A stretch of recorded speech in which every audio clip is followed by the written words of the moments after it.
तो सबसे पहले तो सभी को सॉरी बोलना चाहूँगा कि जो हमने टाइम दिया था आज शाम के 6 बजे का दिया हुआ था, लेकिन ध्रुव भाई से बहुत टाइम से कांटेक्ट करने की कोशिश कर रहा हूँ। तो टाइम फिक्स होने के बाद भी वो अवेलेबल नहीं हुए, तो मैंने कहा कि ठीक है चलो, जब टाइम दिया है तो एटलीस्ट लेट सही लेकिन आए ज़रूर हम लोग।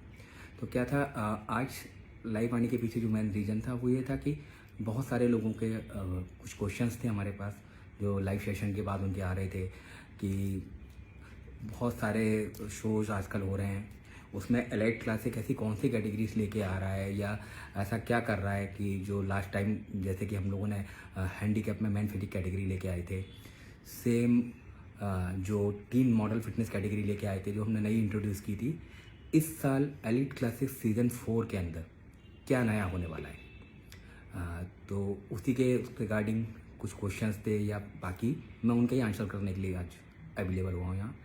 तो मैं बताना चाहूँगा कि एलिट क्लासिक की टीम पूरी है जो वो एथलीट को बेस्ट से बेस्ट अपॉर्चुनिटीज़ देने के लिए पूरी तरीके से कमिटेड है। तो हमारी टीम ने जो ऑलरेडी हम लोग आनंद, गुड इवनिंग, हमारी टीम ने जो डिसाइड किया है कि इस बार क्या किया जाए। तो जैसा कि इस बार आप सभी को पता लग चुका होगा ऑलरेडी कि ABBF फेडरेशन जो हमें सपोर्ट कर रही है उसके साथ मिलके हम लोग जो सारी की सारी कैटेगरीज हैं वो हाइट ग्रुप के अंदर करा रहे हैं। डेट मीन बॉडी बिल्डिंग भी हाइट ग्रुप के अंदर डिवाइडेड होगी। तो उसको कराने का पीछे मेन पर्पस यही है कि bring back old school body building. तो जो ओल्ड स्कूल एरा था अर्नोल्ड के टाइम का, वहाँ सारी कैटेगरीज जो भी होती थी पहले बॉडी बिल्डिंग के लिए था तो वो हाइट के डिवाइडेड रहता था। तो उसी को ट्रेंड को देखते हुए हम लोगों ने कोशिश की है कि इस बार एक एथलीट को नया एक्सपीरियंस देने के लिए, क्योंकि ऑलरेडी वेट में खेलने के लिए उनको बहुत सारी जगह ऑप्शंस मिल जाते हैं, सभी जगह ऑलमोस्ट मिल रहा है यहाँ तक है। तो हम लोग एक उनको नया एक्सपीरियंस देना चाहते हैं। और मैं बताना चाहूँगा कि हाइट ग्रुप होने से एक एथलीट को क्या एडवांटेज है जिसने हमें फोर्स किया एक तरीके से कि हम नहीं हाइट के अंदर ही इस बार बॉडी बिल्डिंग कराएंगे। पहला सबसे बड़ा जो मुझे बेनिफिट समझ में आया कि एक एथलीट को पहले से ही पता है कि उसका कौन से ग्रुप में उसको पार्टिसिपेट करना है, जिसके कारण उसको वेट कम या ज़्यादा करने के चक्कर में अपने आप को ना ओवरलोडिंग करना पड़ेगी ना ओवर टॉर्चर करना पड़ेगा। डैट मीन वो अपने लिए बेस्ट पैकेज के रूप में अपने आप को प्रिपेयर या पीक कर सकता है। तो उसका वो टेंशन जब पहले से ही पता रहता है कि किस में खेलना है तो वेट ज़्यादा ना आ जाए ना कम आ जाए, वो चीज़ का प्रॉब्लम ही ख़त्म है उसके लिए। तो कुछ चीज़ों को देख के और जो चीज़ें समझ में आई कि हाइट ग्रुप होने से कि एक एथलीट को जहाँ ओवर टॉर्चर नहीं करना पड़ता तो उसकी वजह से उसकी परफॉर्मेंस जो रहती है ना वो पहले से तैयार करते हुआ आता है, वो परफॉर्मेंस उसकी कभी भी डाउन नहीं होगी। ठीक है। दूसरा ये बताना चाहूँगा कि इसके अंदर कैटेगरीज क्या क्या है। तो जो कैटेगरीज बता रहे थे कि body building, man physique, classic physique, muscle model और फिटनेस मॉडल, ये 5 कैटेगरीज हैं जो हमारे सीनियर ग्रुप के अंदर की गई हैं। तो सीनियर ग्रुप किया तो अब कुछ लोगों का बोलना था कि सीनियर ग्रुप होगा तो जो नए बच्चे आ रहे हैं, तो नए बच्चों को देखते हुए हमने जो एक सुपर जूनियर कैटेगरी इंट्रोड्यूस की हुई थी जो हमारे ग्वालियर वाले इवेंट में हम लोग लेके आए थे। तो उस इवेंट के लिए जो हमको रिस्पॉन्स मिला वो एथलीटों ने बहुत ज़्यादा पसंद किया। जो हमें दिल्ली वाले इवेंट में हम उस कैटेगरी को जो हम लोगों ने नहीं इंट्रोड्यूस किया तो उसके बेस पे जो फीडबैक मिले तो हमको दोबारा से री इंट्रोड्यूस करना पड़ा सुपर जूनियर कैटेगरी को। तो जिसके अंदर हम लोगों ने body building, man physique, muscle model and fitness model, ये 4 ग्रुप इंट्रोड्यूस किए हैं। इसके बाद मैं बता दूंगा कि जो लोगों का कहना था कि इसी में क्योंकि हाइट ग्रुप वाइज हो रहा है ना, इसलिए क्वेश्चंस लोगों के बहुत ज़्यादा उठ रहे हैं हमारे पास, तो उनके लिए ही बता दूं कि हाइट ग्रुप होने वाले लोगों को ना कहना था कि अगर कोई सीनियर एथलीट है तो वो तो हाइट उसी की वही रहेगी तो वही जीतेगा। तो मैं दोबारा से बताऊंगा कि सीनियर एथलीट अगर हाइट है तो उसमें भी जीतेगा, अगर अच्छी कंडीशन में है, अपने पीक पर है, अगर वो वेट ग्रुप वाइज होती है तो उसमें भी वही जीतता है। एक एथलीट को फिर नए एथलीटों को, नए बच्चों को मौका देने के लिए हमने एक नई कैटेगरी इंट्रोड्यूस की जिसका नाम दिया हमने नवोदय श्री। नवोदय श्री कैटेगरी सारे के सारे उन एथलीट्स के लिए है जिनके नेशनल लेवल के किसी भी चैंपियनशिप के अंदर मेडल नहीं लग पाया किसी भी रीजन से। तो नॉन मेडलिस्ट एथलीट ही केवल हमारे नवोदित श्री कैटेगरी के अंदर पार्टिसिपेट करना चाहते हैं या कर पाएंगे उसके अंदर ही।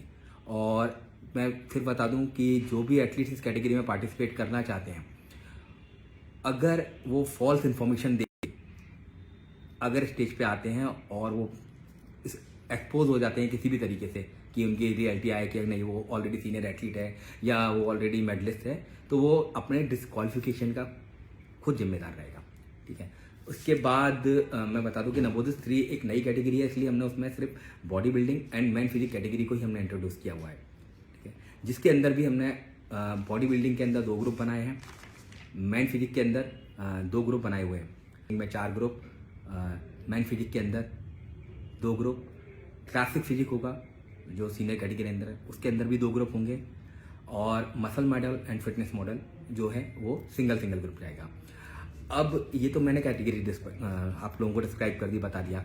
फिर मैं यहाँ बताना चाहूँगा कि बहुत सारे लोगों का क्वेश्चन था कि इस बार हमने एलीट क्लासिक वर्ल्ड चैंपियनशिप नाम कैसे डाल दिया। ये बहुत लोगों का क्वेश्चन था, वर्ल्ड चैंपियनशिप क्यों।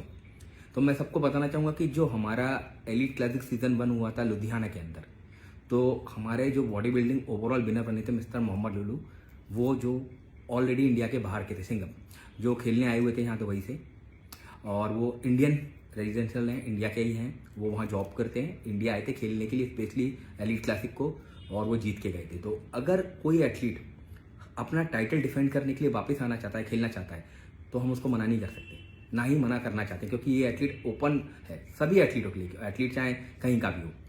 और अगर इसको हम सिर्फ नेशनल चैंपियनशिप रखते तो फिर एक बाहर का एथलीट आके खेल रहा है, तो जो हमारे फिर इंडियन एथलीट्स के साथ गलत होता। तो इसलिए हमने इसको वर्ल्ड चैंपियनशिप नाम दिया, क्योंकि ये ओपन फॉर वर्ल्ड वाइड है, किसी भी फेडरेशन के या नॉन फेडरेशन या इंडिविजुअल एथलीट कोई भी आके इसके अंदर पार्टिसिपेट कर सकता है। तो वर्ल्ड चैंपियनशिप नाम रखने का रीज़न मैंने यहाँ तक आप लोगों को क्लियर कर दिया है कि रीज़न क्या है, कि ये जो एथलीट्स हैं जो पहले जीते हुए हैं वो आके अपना टाइटल डिफेंड करना चाहते हैं, तो इसलिए आएंगे। बाकी अभी इसमें क्वेश्चन उठ रहा था कि एक एथलीट कितनी कैटेगरी में खेल सकता है, तो ये इस बार हम लोगों ने ये एथलीट के ऊपर ही छोड़ दिया, वो जितनी चाहे उतनी कैटेगरी में खेल सकता है, उसका जो मन होता है, क्योंकि एक एथलीट बहुत दूर से इंडिया में खेलने आते हैं, तो वो जो उस क्राइटेरिया को मैच करता है, मतलब जैसे कि नवोदित 3 हमने रखा, नवोदित सिर्फ नॉन फेडरेशन का मतलब नॉन मेडलिस्ट एथलीट होना चाहिए। तो वो एथलीट अगर चाहता है और अगर उसकी एज कम है, बिलो 25 है, तो वो नॉन मेडलिस्ट एथलीट सारी की सारी कैटेगरीज के अंदर पार्टिसिपेट करता है। दैट मीन टोटल कैटेगरीज अगर मैं गिनाऊं तो 5 हो गई अपने सीनियर में, 4 जूनियर में और 2 हो गई नवोदित में, टोटल 11 कैटेगरीज हो गई। एक एथलीट के ऊपर है अगर उसके ऊपर खेलना है। हाँ, अगर एक जूनियर एथलीट है तो जूनियर एथलीट जूनियर कैटेगरीज में भी खेल सकता है, चारों की चारों, वो सीनियर में भी खेल सकता है। तो हमारी तरफ से कोई रिस्ट्रिक्शन नहीं है, हम क्यों किसी एथलीट के ऊपर बाउंडेशन लगाएं कि नहीं तुम आप इसी कैटेगरी में खेलोगे या ये खेल रहे हो तो आप वो नहीं खेल सकते। आपकी मर्जी है, एक एथलीट ने अपने आप को प्रिपेयर किया है, इतना पैसा अपनी प्रिपरेशन के ऊपर डाला हुआ है, तो वो उसके ऊपर है कि उसको कहाँ खेलना है कहाँ नहीं खेलना है, या उसका कंफर्ट जोन क्या है, वो एथलीट के ऊपर है, हमारी तरफ से कोई प्रॉब्लम नहीं है।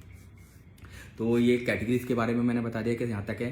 तीसरा है कि जैसे कि हमारा ट्रेनिंग को लेके आज बहुत कुछ चल रहा था कि ट्रेनिंग कैसा है, तो हम लोगों ने जो इवेंट सब तक किए, नॉन ट्रेनिंग इवेंट जिसके अंदर कोई भी ट्रेनिंग अलाउड नहीं था ग्वालियर के अंदर, और उससे पहले हमने ओनली फॉर विथ प्रो 10 वो ट्रेनिंग के साथ भी हमने एथलीटों को करके देखा।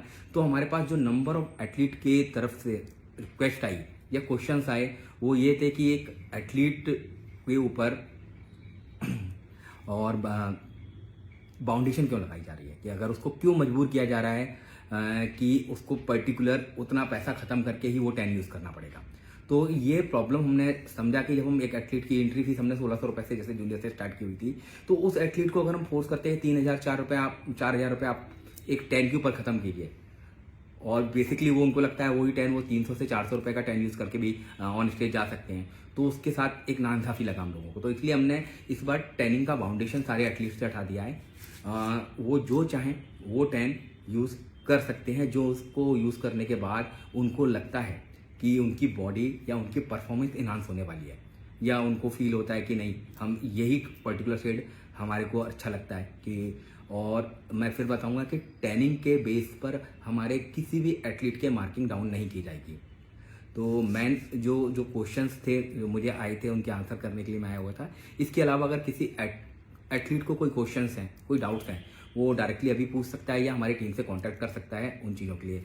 रजिस्ट्रेशंस ऑलरेडी अभी चल रहे हैं, जैसे कि आपको पता होगा कि 1 सितंबर तक जो रजिस्ट्रेशंस हैं उनके ऊपर 50% ऑफ चल रहा है, जो कि आज तक आपने किसी प्राइवेट इवेंट में नहीं देखा होगा कि 50% ऑफ हम रजिस्ट्रेशन दे रहे हैं। जूनियर एंड नवोदित सिर्फ 2,000 रुपये पर कैटेगरी, सीनियर एथलीट जस्ट 2,500 रुपये पर कैटेगरी के हिसाब से वो अपना रजिस्ट्रेशन करा सकते हैं। लेकिन रजिस्ट्रेशन जो डेट है वो इस मंथ के लास्ट तक है। 1 सितंबर से फीस हमारी इंक्रीज हो जाएगी। तो एथलीट्स बाद में जो शिकायत करते हैं कि फीस ज़्यादा है, वो कृपया करके अपना, अगर वो श्योर है, उनको लगता है कि हाँ वो एथलीट खेलना चाहिए, हमारी जो चैंपियनशिप है एक उनको फेयर डिसीजन या फेयर स्टेज प्रोवाइड करती है, जो हम अपने कमिटमेंट देते हैं वो पूरे करते हैं। तो बिल्कुल रेडी रहिए मुंबई आने के लिए। और इसके अलावा किसी एथलीट के कोई क्वेश्चंस हैं तो मैं उनको अभी आंसर करने के लिए रेडी हूँ, और बाकी रहेंगे तो मैं आप हमारी टीम के थ्रू कनेक्ट कर सकते हैं।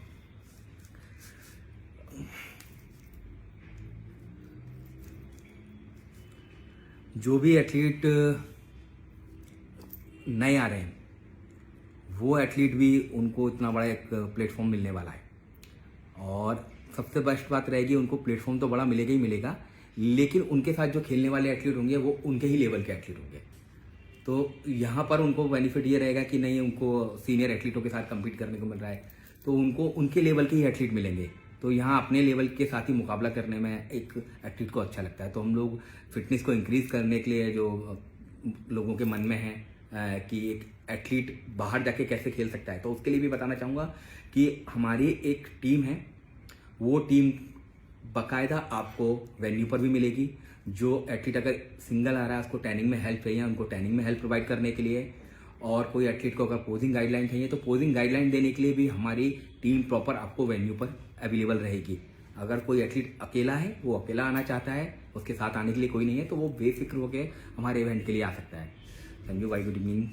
तो मुझे लगता है कि जहाँ तक जो क्वेश्चंस थे जो अभी तक हमारे बीच आए थे, उनके बारे में मैंने आंसर कर दिया है। इसके बाद जैसे ही क्वेश्चंस रहेंगे, कोई और अपडेट आने वाली होगी तो मैं आपको